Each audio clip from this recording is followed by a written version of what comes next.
Hello, everyone out there, social media family, LICMC radio.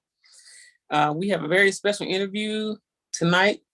Sorry we're so late because of technical difficulties, but we do have Miss Karen Curry Scott. She's here with us. You'll be able to hear her. How you doing, Karen? Hello, everyone out there, Hi, social media family. Pardon me, let me turn this down. Turn the monitor down. There you go. I'm fine. How are you doing tonight? I am well. And yourself? I'm doing good. Well, Miss Karen,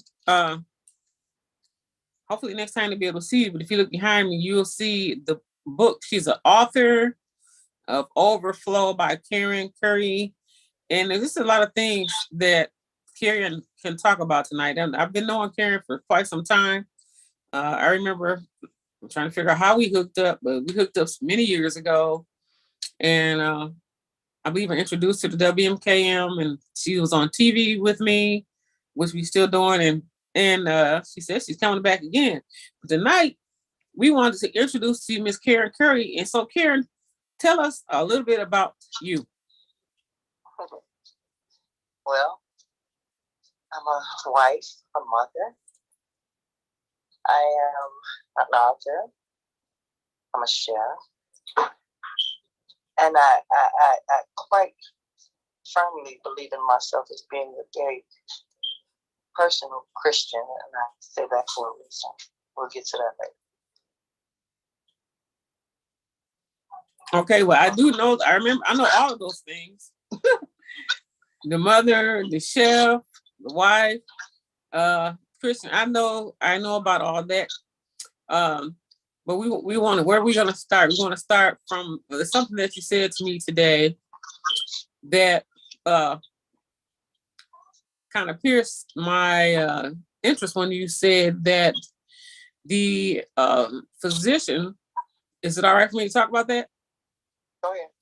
The physician told your husband that when you went to see him, you thought you should have been dead a while back, but God still has you here.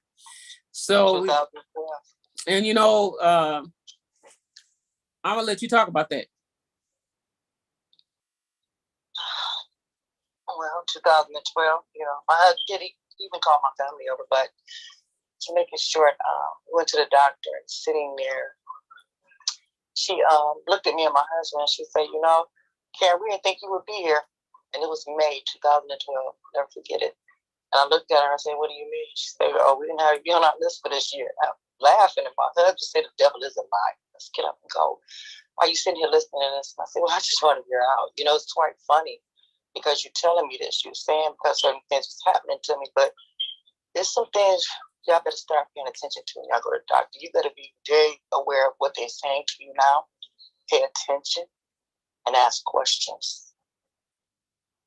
And the reason I say that is every time they take their blood pressure, pay attention. These machines they have aren't reading correctly. I had to have them start taking my blood pressure manually. My blood pressure would be like 190 over 180 when I know I'm taking the medicine she gave me. And then we turn around, start doing it manually. My blood pressure was 120 over 80. But I've been taking these pills that you gave me for the last 5 years. So why is my blood pressure up so high? Why do we keep going up? Come to find out, the medication that I was taking was keeping it up. It wasn't what I was doing or what I was eating. It was the medication that was keeping my blood pressure up, and it couldn't regulate itself. So she started weaning me off of it, and come to find out, it was only one medication that I needed out of 5.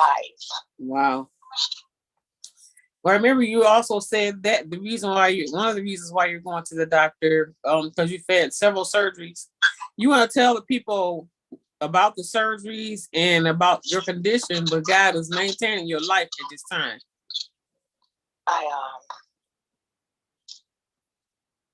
I've had a hysterectomy.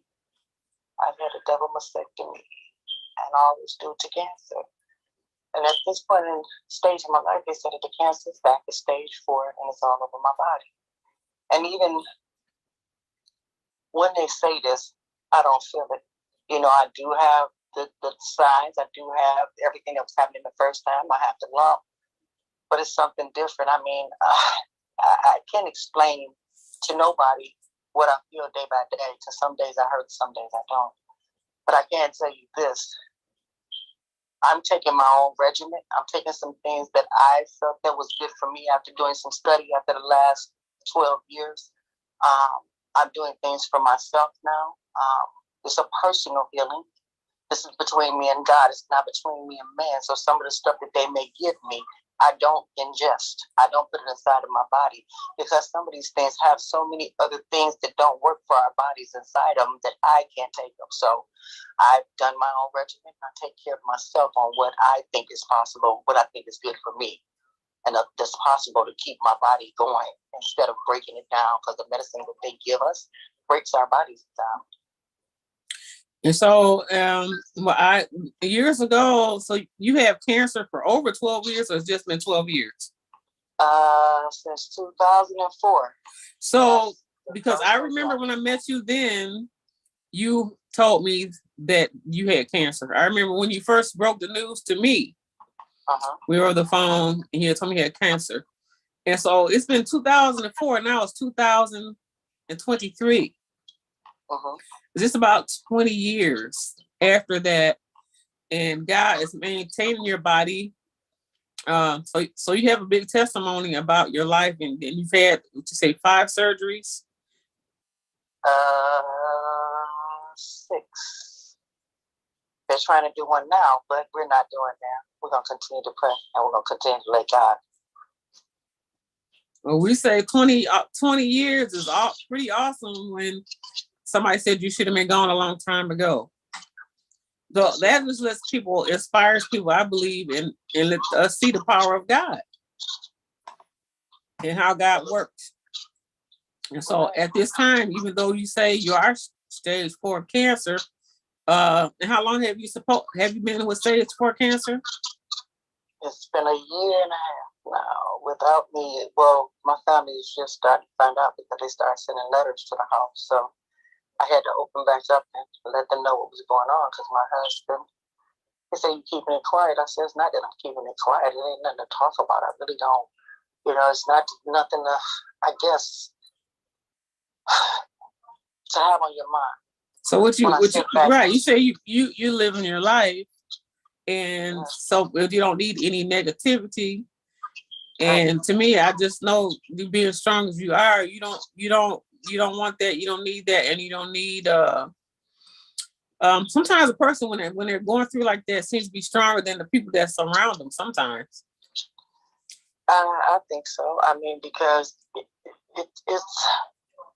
it's more of a what do I do today, day by day thing now. It's not what people think it is. It's how I get up feeling. Some days I don't want to move. Some days I don't want to get out of bed. Some days I don't want to talk. Some days I just lay there. And the days that I do get up and I move around, I make my whole day of moving. I try not to stop. Mm-hmm. I try to just keep myself moving, and that's the way I have learned to really deal with it. It's like, as long as I go, can't nothing stop me. And that's how I feel. Well, I know you've been moving everything. When you told me that you've never stopped, and I've seen you, in the middle of that, you're doing chef. I remember you were over on I-75 in that building, and I think I don't know if the guy Mason from WJLB had that building then, but you had your own kitchen, and you were cooking and selling food, and I remember that. And I remember also as well, we can talk about the lifestyle that you came from, because what the book was talking about, you said a lot of people blamed you but first of all, we're going to always keep you in prayer. We had you on a prayer list tonight, and we mentioned your name. But on the promo, I was reading what was on your book, and you said that all the things that you went through, I'm just going to surmise what I said, but you can talk about it. When you were growing up, how maybe some things you didn't know, or things that you were blamed for, all the issues of your life. But you said your grandmother was the one that allegedly believed there was a light at the end of the tunnel. So you want to talk about that? Well, when someone, even a grandmother or auntie or somebody in your family just see you going through some, people sometimes can feel it. People sometimes can recollect through what you're going through or want to just assist you on the way. So I can say that my grandmother was an assistant person to me when it came to my pain and my hurt. With somebody for me to talk to. Yes, I talked to her about almost everything. Even when it came down to me becoming a female dancer, I went to her. And I said, well, you be mad at me before I ask anyone else. Because I could ask a couple of my aunties and my mother, how do you feel about this? And my grandmother said, whatever you do, she said, I'm going to tell you this, be the best of it. She said, I'm not going to tell you not to do something. I'm not going to tell you to do it. She said, these are your decisions. These are called growing pains now. It's whatever you need to do to take care of you. So I made the decision to do it. And, I thought she would be mad at me, but she wasn't. But she wasn't particularly happy about it either. And she made it well known. So, in other words, you still had somebody you felt you could talk to and still tell whatever you were going through. And so when you became a female dancer, how old were you? I was 17. You're 17 years old, and then some things transpired during that period of you female dancing. You want to talk about that? I remember that because you told me about that. Yeah. Being molested as a child, going through that, and trying to understand after that was happening. What does this mean? What is the body thing about? What is this telling me? How do I feel behind this? How do I recollect as a child now? Or now, does this make me an adult? See, people don't understand what goes through your mind when you're a child. They don't understand that feeling, the admiration of trying to figure out who you are. At that point, you're really at a zero point to trying to figure out who you are. When somebody is touching you, you're trying to make decisions on just trying to write your name at this time. When somebody is treating you like a grown adult, a piece of meat, a spectator, just something that's just, don't get me wrong. Right now, when I talk about that, I go to another place because people don't know my feelings about that. That was a hurtful time in my life. That was a painful thing to be treated like that and be dealt with as a woman when I was a child. So when you're dealt with like a woman when you're a child, you start doing womanly things and people start paying attention to you. But what they start saying to you, you being fast. Mm-hmm. You being smart. Mm-hmm. Who taught you that? They ain't say where you got it from. Who did that to you? They say who taught you that. When you commence to say, shut up. You don't know what you're talking about. You see, you didn't understand when you was telling me to shut up. I was telling you who was touching me. See, so some people can take that and say, well, she's lying or she this and she that. You wasn't there. If you was not there when somebody is telling a story about what happened to them, please don't call them a liar. Because now we found out 3 more young girls behind myself got molested by this person. I'm not going to speak no names, but one of his stepchildren got molested by him, and just this year in June, she spoke of it to her mother and said, that's why you can't see my child, because he raped me too, just like your cousin said he raped her. Yes. So see, when things come out to a family like this, and everybody start telling, you say, okay, what happened to that person now? I want to know what happened to you to make you do something like that to me. What gave you that right? What gives any of you that right to touch any woman to say she don't want it or no? Just the word no. And it's a kid, she don't know nothing. So what make you even have the audacity, the imagination to even touch it? But it's a him, her, or it. What gives you that right to take the innocence from any children? Wow. And if I could get that answer from anybody that did it, I'd be a millionaire today. I haven't got that answer yet. The thing about it too is what you're speaking is, even though you spoke about it, you did tell somebody, But you're saying this man is still alive and still doing the same thing? Well, he was. He passed not too long ago.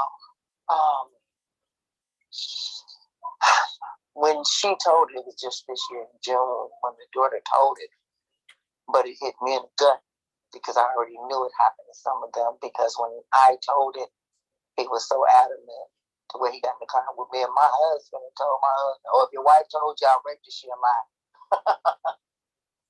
And it was funny to me. I couldn't do nothing but laugh all the way to his house. So when he got out, my husband said, now I know you're telling the truth because we haven't spoke of that in years. You have never brought it up no more. Once you told me it was dead. And you're right. So for him to bring that up because he got in our car makes him out of the person that I said he was. A narcissist with no apparent love for no one. That's how I felt, and that's how I still feel today, even in his death. So may I ask you a question? Yes. Do you believe that what happened to you as a child, the child molestation, did that help determine you to be a dancer? And when you say a dancer, you were you a stripper dancer? A stripper dancer, yes, ma'am. So do you think that had anything? Did that encourage that, or was that just the way you went? Do you think you would have? That actually encouraged it. It enhanced it a great deal. It really did. Because my self-esteem was gone. I had very low self-esteem. I had suicide that played in my mind constantly. Nobody never knew because I tried to keep myself smiling. But when I was broken, nobody knew that either. They never knew how deep or how hurt I was. And I never went to explain to anybody because I didn't want to. I didn't feel nobody was worthy of really listening to me because I've tried before and I tried to tell them how I felt and I tried to tell them how I was hurt and nobody wanted to listen. So I didn't feel like I owed nobody nothing. I just started acting out. I just started doing stuff that I felt made me happy, gave me the ambition to be me because I like I said, I felt my self-esteem was gone. I had none. I had acne. I just thought that I was just the worst looking woman in the world, but yet still I wasn't. I still have beauty on the inside. I just didn't know how to portray it. I didn't know how to give it. I didn't know how to love from the hurt and the pain that I've suffered throughout the years, not just from that, from having relationship after relationship with these no good men that thought that they had a life for me, didn't even trying to go to a woman to see if that was going to be right. None of that suited the purpose of what God had me here. So that kind of drove you in a lot of different ways. It sounds like you're saying you were searching through other people, but none of it fulfilled what you needed, as far as men, women, or whatever the situation might be. Nothing could fulfill or satisfy you until when?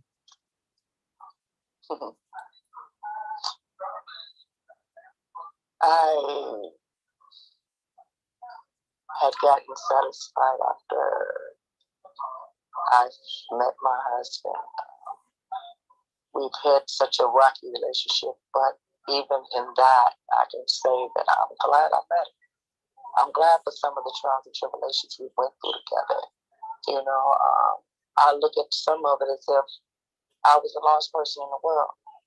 I wish that all my children and our children were together, all our children was by us together, but me and him both didn't discuss this together, but it didn't happen like that. So we still love them, each set of children as our own, regardless. Mm-hmm. I'm saying that to say this. Some people don't know how to love even the children sometimes. Some people have so much anger in them and so much hate in them.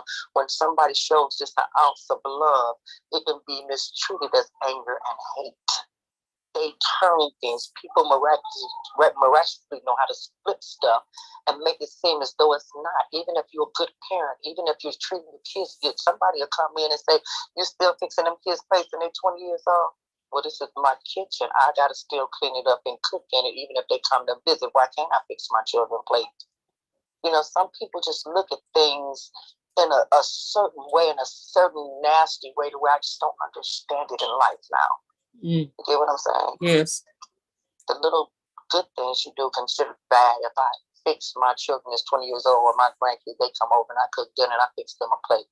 They old enough to fix their own plate. Excuse me? This is still me showing my love. I'm still a mother and a grandmother at the end of the day. Why can't I do these things? There's a lot of negativity. I would like to include a lot of envy and jealousy, because many times people don't expect people to overcome sometimes the issues that they have had, and instead of being happy and supportive, many people, I don't know why they might resent the overcomer of whatever a person been through. You have a testimony to tell now. You're a minister.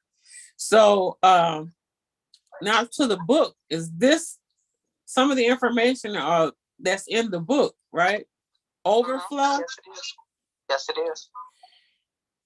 So can I ask you why you called it Overflow? Oh my God. Because this has been an overflow. This life have been an overflow. And what I mean by that, from day one, I was a child taking phenobarbital. I didn't say that. The papers from Iron Mountain said it, from Children's Hospital. They said that I went to the hospital and had my stomach pumped because I drank some kerosene. Oh. I didn't say this. This is an overflow. You got to understand, when something happened to you in your life and God keeps you here, this is an overflow. Been hit by a car, been in some club that I know I shouldn't have walked out of, should have been dead. Been in some car accidents, no, I shouldn't have got out of, should have been dead. Been watched things happen to me in my life and know God has been there all the way through it, with cancer, through grandmother, through my mother's, through both my brother's death. I know God's been there for me. I don't know why, but I understand why. Because he's showing me something. He showed me a great deal of things recently that nobody understand. They would never understand because they've never been in my shoes. They've never walked a mile in them. They surely probably will never do it. But even the little bit that I've seen in these last 10 years that people could do to each other and how they can hurt each other just for mere money, just for little unpurposed things that people really shouldn't have done to each other. I'm looking at people go out the world backwards just to hate each other, just to hurt each other, just to see somebody begging bread. That's what they want. They want to see each other hurt. I'm asking why. I can't explain this. But we're in some perilous times and some miserable times. I see a bunch of miserable people. It's scary to the eye, but yet I praise him in the midst of all of it because I know who has me. I know who my God is, and I know how he loves me, even in the midst of all the trials, even in the midst of that, the molestation, the problems, the headaches, the kids arguing, the kids trying to fight, the disrespect, the way they talk to you, the way they sit up here and act like they don't hear you when you're speaking right at your child, and they'll sit on that game, whether it's a headset or not, and act like they do not hear you. Never have I ever felt some of the pain that I feel now. These times are so perilous. The stuff that I went through as a child, I was set up. Because if I hadn't been set up for this, even with the molestation, if God hadn't set me up for some of the stuff I've been through, I'd have killed myself a long time ago. Wow.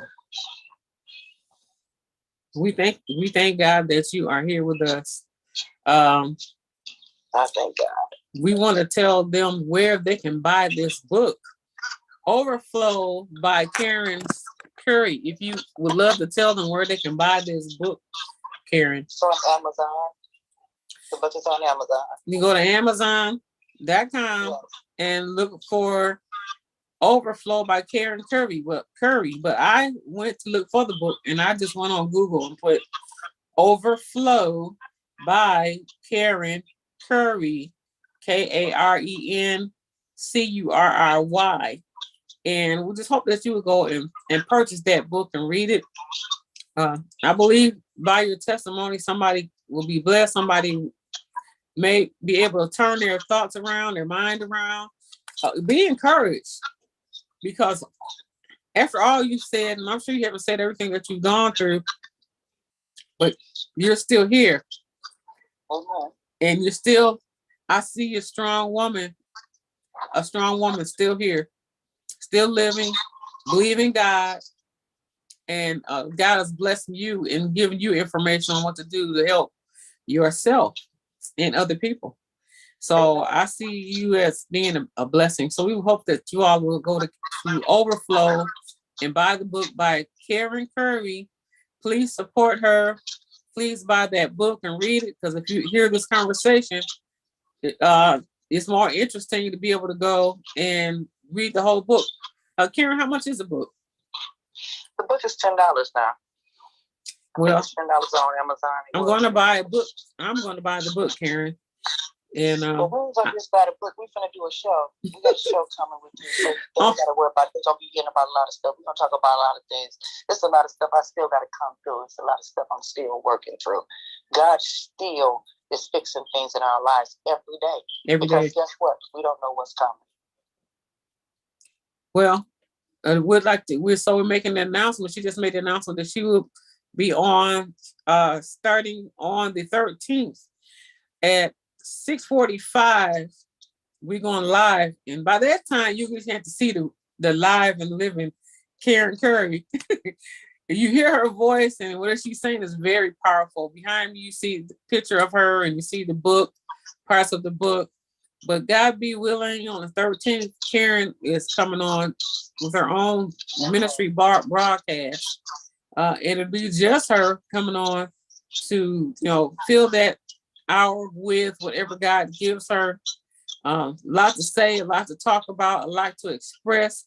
And I just know that we're all going to be blessed by that. So it's going to be live on all the platforms. It's going to be on LICMC radio as well.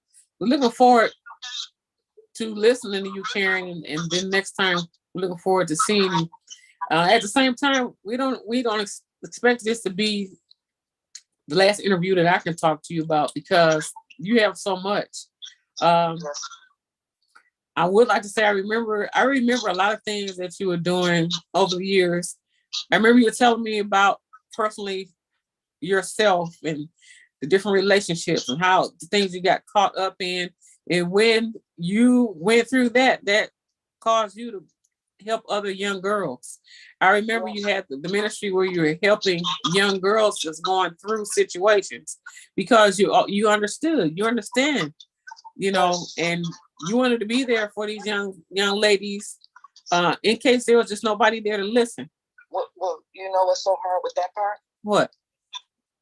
Because young girls sometimes can't hear you. There's something else that have their ear gates, and once it attacks a certain part or a certain anatomy of their body, their ears cannot hear you no more. The understanding is true. Once a woman get out here, a young lady, and get attached to a man, it's very hard to get her to understand where she has to go as a woman and the things she need to do as a woman.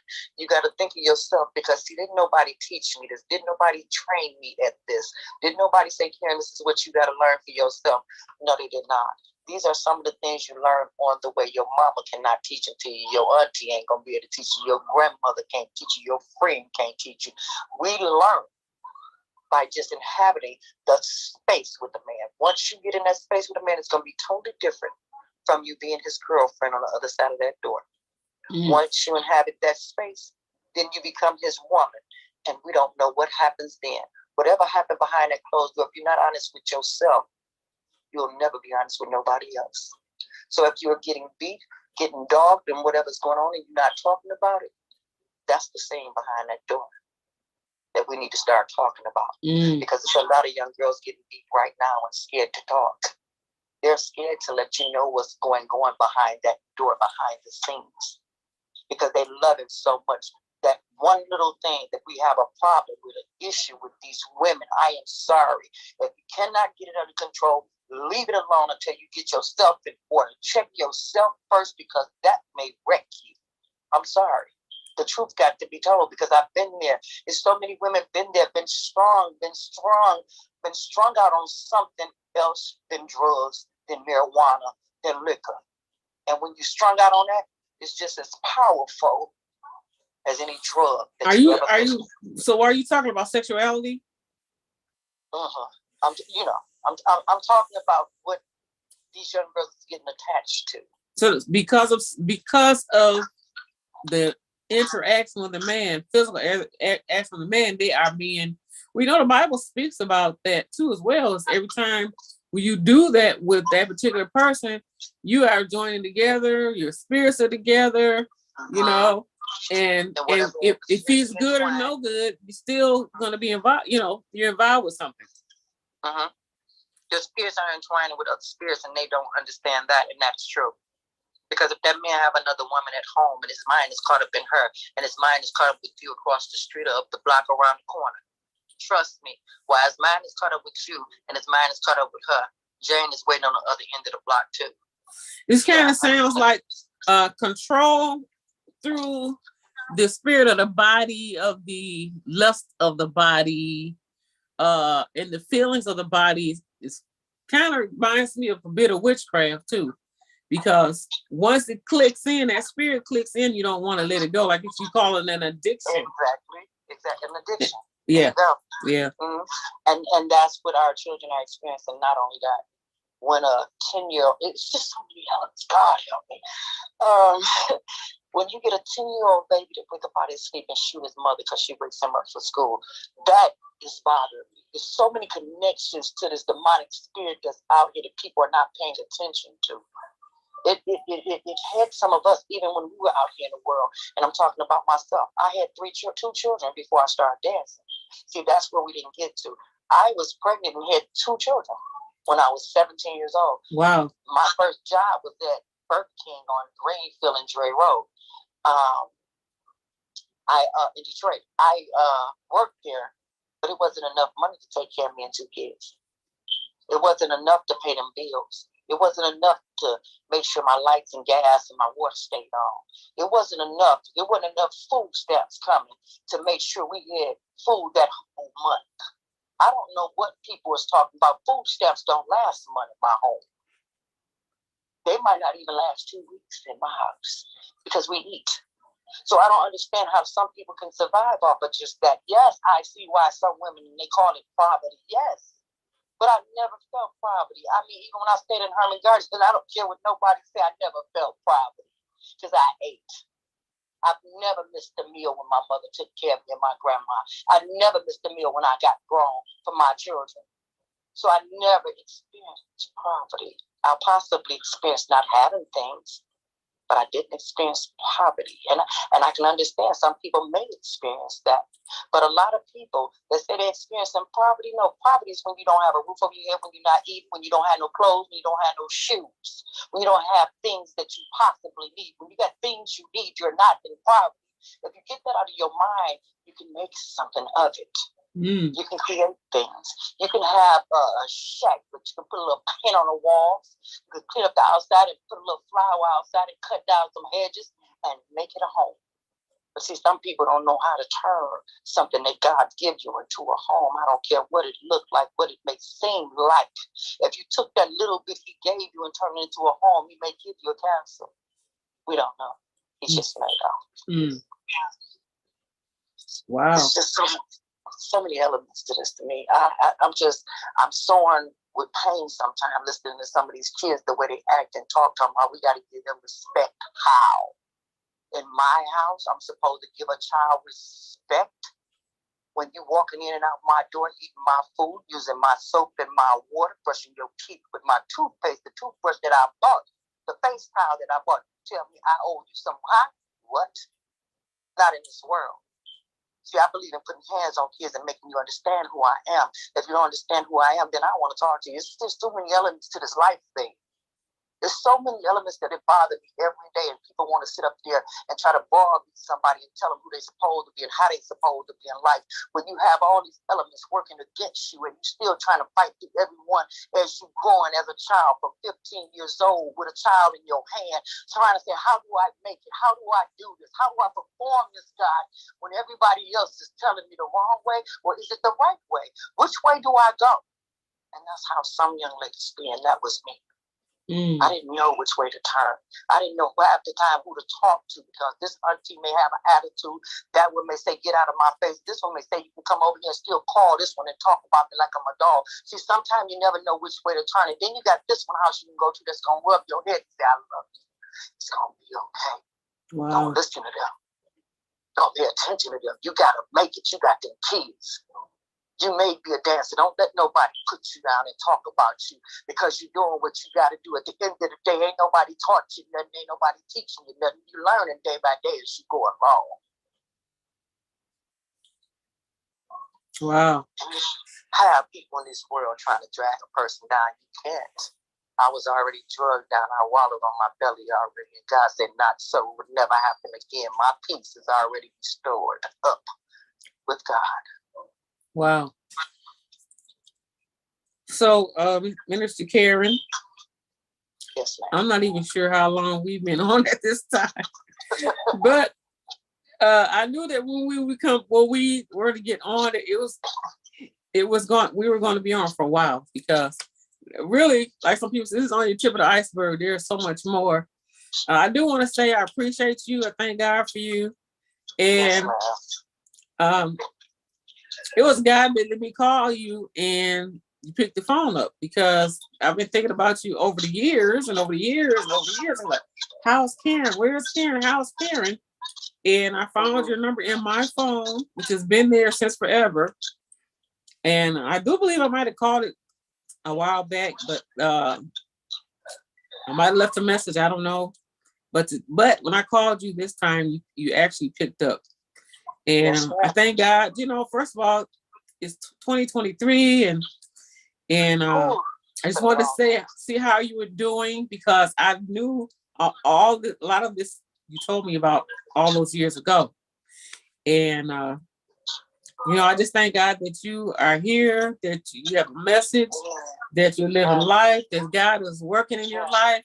And I appreciate what you do. And I believe a lot of other people will too. This is something for the world to see. You may not get the support of people that's close to you, but there's a lot of people in this world that might be listening to us right now, going through the same thing. And just to hear someone's voice that knows and that is here today, and God has brought you through many of those situations. So I count it as a blessing and a miracle. So I thank God that we were able to connect, and thank you for giving us this time tonight. Is there anything else that you would like to say before we say good night? Yes, we also have a food ministry on the corner of Schoolcraft in Wyoming, right behind Asians Corned Beef at High Praise Ministry. We have a food pantry there. The food pantry is open twice a week, and that's just to let the people know. And I will be there on the spot to see you, to talk to you, to pray with you, whatever you need. We're there with this food pantry. We'll be having some clothes and other things come by too. There's many things to come. Just keep in touch. You'll hear from me, and I will be on your show again. Well, Miss Karen, we want to say that we love you. And is there a name to it? What's the name of your ministry? It's at High Praise Ministry, High Praise Cathedral, right there. What's the name of your ministry? Oh, Up Close and Personal Ministry. Up Close and Personal. That's what I remember. Amen. Up Close and Personal. I mean, this is up close and personal. I'm telling you, you can't get more up close or no personal than this. No more personal than this. We thank you for being transparent to us, because this is what the world needs to see. They need to see the transparency. They need to know about the deliverance only that God can do for us. And what I love about what you're talking about and everything that you said, where you've been, what you've done, this is for the world to know that God loves you and will accept you no matter what. Where you've been, what you've done, it tells you that all the time. The Bible says, for God so loved the world that he gave his only begotten son, for whosoever believeth. So anybody can believe in him. They have been anywhere that have done anything. Whosoever believes in him shall not perish but have everlasting life. All you have to do is believe. So you are a prime example, Minister Karen, of Up Close and Personal Ministries, of that person that God loves and came and blessed your life, strengthens you, and allows you to be a special oracle piece, anointed piece for him. So thank you so much. If you stay on the line, I'm going to say farewell. I want to say thank you, Engineer Miss Irene. I thank God for the avenues that he's given us so we can do things like this is very important to be able to go live on all the platforms. And then this message will stay on the platforms. So once it's being recorded as we go live on YouTube, Facebook, Twitter, and we're on LICMC radio right now. So people can always surf by, stop in, and hear this message all over again. So I really appreciate it, and I thank you so much. May God bless you, Miss Karen. Please hold on. Yes, ma'am. And we want to say thank you, Facebook, YouTube, Twitter, LICMC, everybody that's looking. God bless you. Our prayers are with you. We want to wish you a blessed, happy, prosperous new year. And may God reveal to you what you need to do. And as we listen to Miss Karen, as God has brought her this far, God can do the same for you. And that's what she's saying. Amen. Amen. So until next time, this is London.